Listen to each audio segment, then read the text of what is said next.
What's up guys, J-Travel.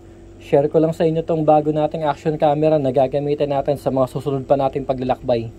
DJI Osmo Action 4 Adventure Combo. So tara, buksan na natin. Kakabili ko lang nito kahapon, kaya kung mapapansin nyo, hindi na siya naka-plastic. Kasi dun sa pinagbilan ko kahapon, binuksan na to para may testing bago ibigay sa akin. Naisipan ko gawa ng video ngayong araw para maipakita ko sa inyo yung bawat detalye ng peraso ng laman na itong Adventure Combo. Nito, meron pa ulit dalawang box sa loob. Tapos dito sa ilalim, nandito yung selfie stick. Ito yung selfie stick na kasama. 1.5 meter din yung haba nito kaya para sa akin all goods yun. Para sa selfie stick, mahaba yun. Yan, meron tatak na DJI Action. Pag nakatupi siya, halos sa sandangkal ko lang. Ayan. Maliit lang siya pag nakatupi. Nagpalit ako ng camera ng pang-video. Ito yung ginagamit ko nung una Pero yun nga, lumuluwa siya dito sa Ito yung cellphone holder na ginagamit ko. Muntik na ma-damage yung S20. Buti, screen protector lang. So tara, tuloy ulit tayo. Ito yung dalawang box na nasa loob na itong malaking box ng DJI. Umpisahan natin muna dito sa accessories. Dito sa accessories ito, meron siyang wire ng charger. Type-C kabilaan. Ito naman yung pang-mount ng mismong camera.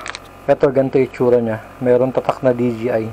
Tapos, ito naman yung mismong battery case. Halata namang quality yung pagkakagawa. Ayun, yung tatlong battery sa loob. Kaya pinili ko tong Adventure Combo dahil dito sa meron na siyang tatlong battery na kasama. Tapos, meron pa siyang battery case nga na ganito. Kapag mag-charge tayo, ayan, yung saksakan ng Type-C na wire. Tapos tatlong battery, pwede mo i-charge sa loob na sabay-sabay. Tapos meron siyang kasamang ganito. Hindi ko sigurado kung para saan to pero mukhang para dun siya sa lens. So ayun, ito yung mga kasama ng accessories ng Adventure Combo. Battery case, tatlong peraso ng battery, yung mount ng camera, tapos itong Type-C na cable, tapos ito yung para sa lens ata to. Tapos yan, may sticker, tapos yung mga papel na pang instruction. Doon naman tayo sa mismong camera. Osmo Action 4. Ito na yung mismong box ng camera.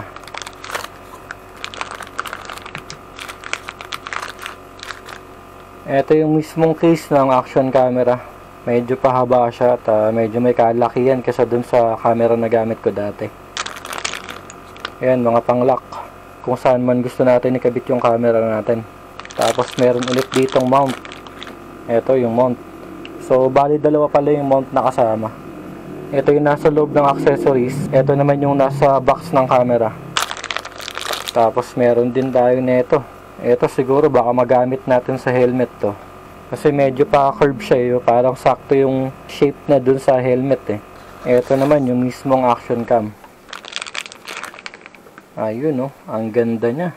Tanggalin na natin tong nasa harap ng lens.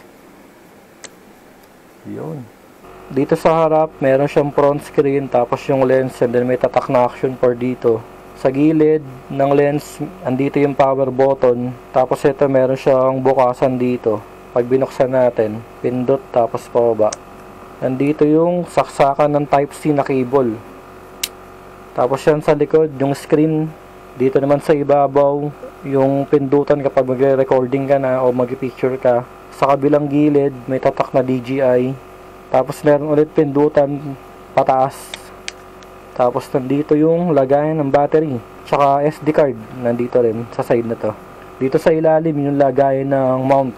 Ito yung mount na DJI. Magnetic siya Kailangan pala nakatutok sa harapan yung may tatak na DJI.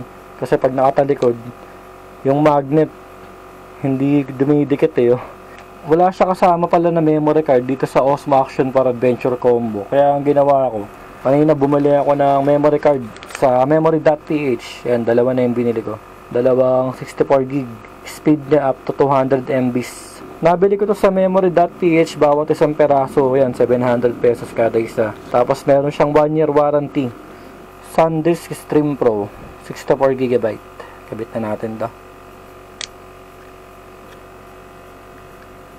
Ito yung battery natin. Tapos power on dito sa kabilang side. Ayun, nag-open na siya guys. Etong DJI, para magamit natin siya, kailangan pa natin siyang i-activate dun mismo sa apps nila eh. Parang i-register natin tong action cam natin. Ito yung apps na DJI Mimo yung pangalan. Na-download ko siya sa Google. Wala daw siya sa Play Store, kaya sa Google siya mada-download. Pakita ko na rin sa inyo kung saan.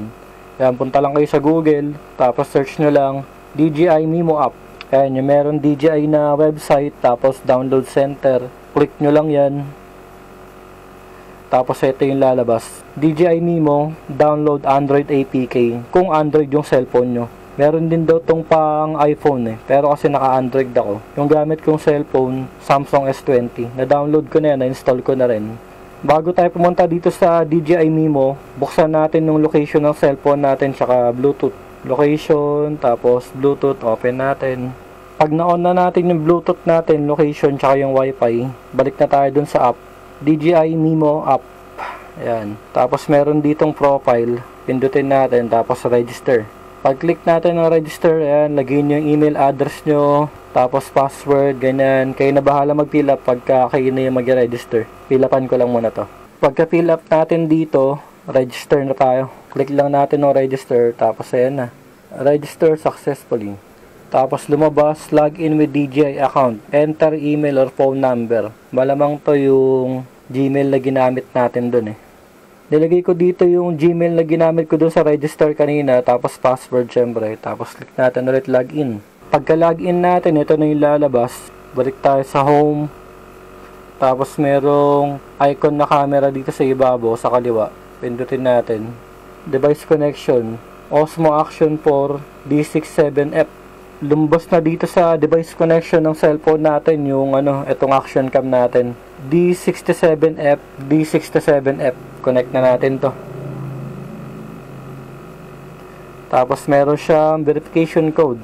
Accept natin dito sa action cam natin. Sa cellphone natin, ayun na lumabas. Meron mga nakasulat. Agree lang natin yan. Nag-allow access ako dito. Tapos next natin ulit. Confirm account info. Osmo device information will be linked to this account. jtravel@gmail.com. Click natin activate. Activating. Ayun, bumukas na yung action cam natin. Keep the app open. Do not leave the current page during activation. Dito sa cellphone natin, hindi pa tapos yung activation. Pero itong action cam natin, bumukas na. Hintayin lang natin ano mangyayari. Eto na, dito sa cellphone natin, lumabas na yung activation successful. Get started. Ayun, kumbaga, dito sa cellphone natin, lumalabas yung mga instruction niya o mga basic na detalye tungkol sa camera natin. Slide lang natin, tapos done. Meron pa siyang pinapa-download na firmware. Mabilis naman internet ko malamang mabilis lang din to. Connect natin ulit sa cellphone. Na-disconnect siya. Kaya connect natin ulit. Yun, connected na ulit sa cellphone natin. Ngayon, click natin yung install. Dito sa action cam natin, update in progress. Wait for 2 minutes. Malulobot na yung camera ko pang video, yari. Wala akong extra battery na nakahanda. 2 minutes pa hihintayin guys. Off ko muna camera ko, tapos tuloy natin kung ano na yung mga susunod na mangyayari. Wala pa namang 2 minutes, pero yan, nag-update success na siya. So, i-done na natin dito sa cellphone. Pero dito sa action cam natin, update in progress pa rin, Yun, lumabas na yung updated dito sa action cam. Done. Na-disconnect ulit. Connect lang natin ulit. Ayan, na-connect na natin yung cellphone natin dito sa action cam. Tapos na yung activation, tsaka yung connection ng cellphone natin, tsaka yung camera natin. Yun, Ito yung ginagamit ko ngayon pag video, yung camera natin dati na SD6 Legend. So guys, ayan, na-activate na natin yung action cam natin, tsaka na-connect na rin natin dito sa may cellphone. All goods na to. Ngayon, activated na tong action cam natin, silipin naman natin ang loob nito. Power on natin siya. Parang halos 2 seconds lang, nag-on na agad yung camera. Pag i-off natin, yun lang ulit sa gilid. Off. 1, 2.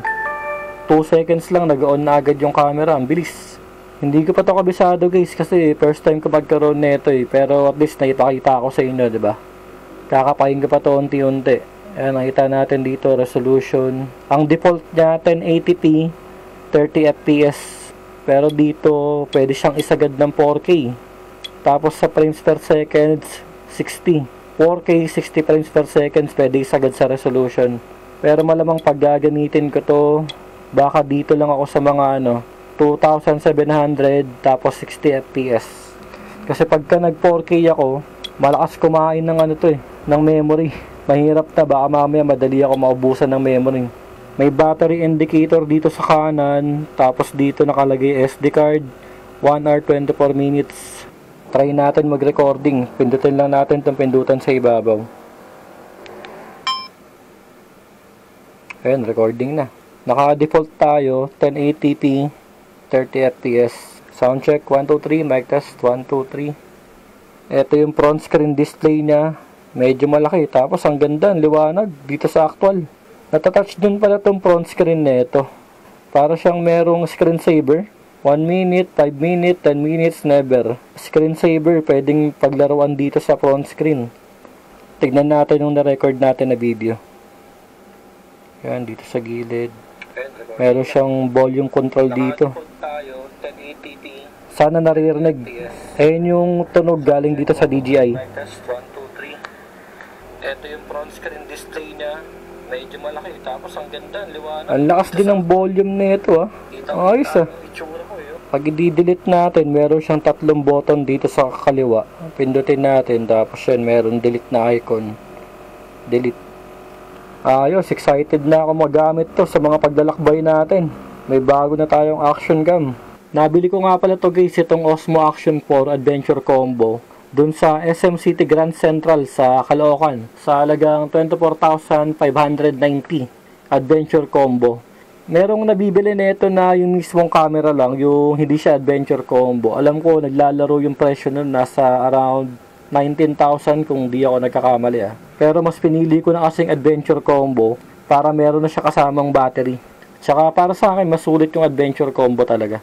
Pakita ko na nga rin pala sa inyo pag nakakabit tong action cam natin dito sa case. Tsaka pag kinabit natin dito sa selfie stick. May lock siya dito. Tapos ayan, tatapat lang natin yung nasa ibabaw na pindutan. Dito sa case na meron din pindutan sa ibabaw. Slide lang natin papasok. Tapos ilock na natin tong nasa ibabaw. Ito yung mount. Kailangan nung may nakasulat na DJI nakatutok sa harapan na lens. Tapos yan, pop lang natin dyan. Ayun, pag nag-click na siya, secured na yan. Hindi na siya matatanggal. Ngayon, kabit natin dito sa selfie stick.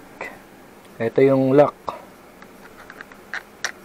Ayan na itsura nila guys kapag nakakabit sa selfie stick. 1.5 meter. Mahaba-haba din talaga yung selfie stick na to. Ang haba.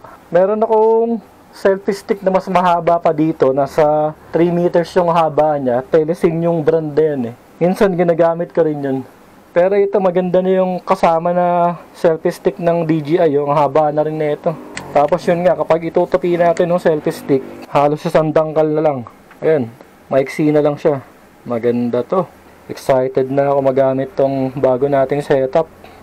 Kung sakali man na magtanong kayo bakit itong DJI Osmo Action 4 yung pinili ko kaysa sa GoPro, sa totoo lang, fan talaga ako netong DJI Osmo Cam Dati pa, pati sa mga drones ganyan. Pero yung drones kasi, hindi ko pa siya kaya ngayon kaya dito lang muna tayo sa action cam.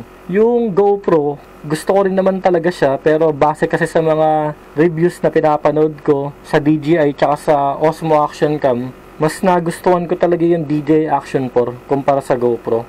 Bukod dun, yung presyo. Yung DJI Osmo Action 4 kasi kumpara sa latest version ng GoPro, mas mura tong DJI Osmo Action Cam na to, itong Action 4.